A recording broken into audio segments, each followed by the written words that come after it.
Assalamualaikum warahmatullahi wabarakatuh. Sampurasun.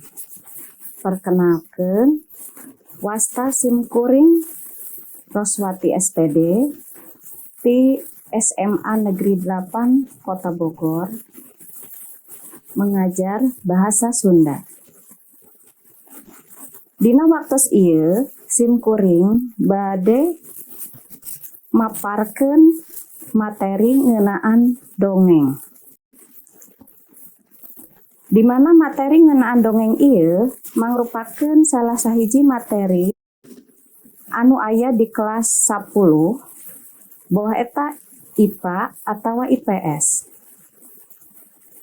Dongeng nyaeta carita rekaan nu anonim dina wangun basa lancaran kalawan sumebarna sacara lisan.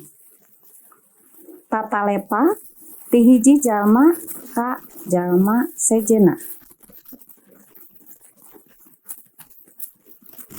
Dongeng boga ciri-ciri nyaeta hiji sumebarna secara lisan, dua mangrupakeun carita rekaan,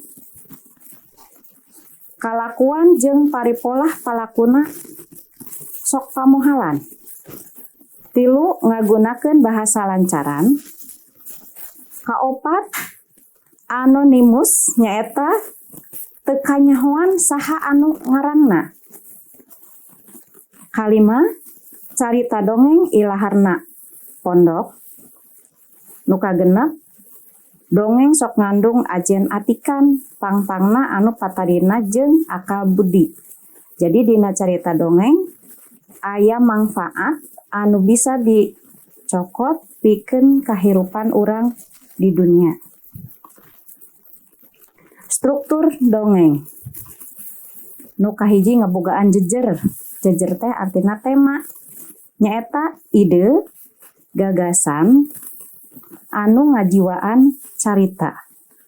Nu kadua ngabogaan latar atawa setting nyaeta panempatan, waktu atawa mangsa jeung suasana lumangsungna carita.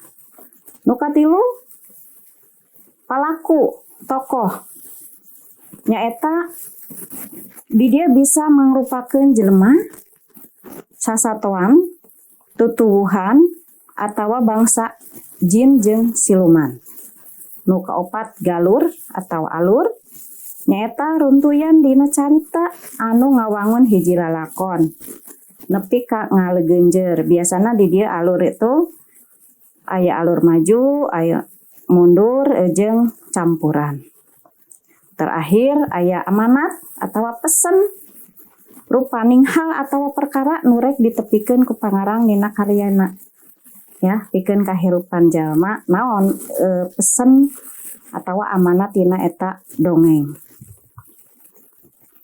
Jenis-jenis dongeng atawa sok disebut papasingan dongeng. Di dia dibagi 5, nu kahiji fabel atawa dongeng sasatuan. Misalnya dongeng kalakuan monyet jeung kuya. Nu kadua parabel atawa dongeng jalma biasa. Biasana di Sunda contohna dongeng si Kabayan. Nu katilu legenda atawa dongeng sasakala. Misalna sasakala Talaga Warna, sasakala Situ Pagendit. Nu kaopat sage atawa dongeng babad. Ya, misalnya dongeng anu nyaritakeun aya hubunganna jeung sejarah. Misalnya dongeng Kean Santang, Siliwangi anu aya patalina jeung kerajaan Pajajaran. Nu terakhir mite atawa dongeng kepercayaan. Contohnya dongeng anu aya patalina jeung dedemit jeung siluman nyaeta dongeng Nyi Roro Kidul. Panginten mung sakitu paparan ngeunaan dongeng, materi dongeng ti simkuring. Boh bilih aya kalepatan ulah kirang-kirang hapunten.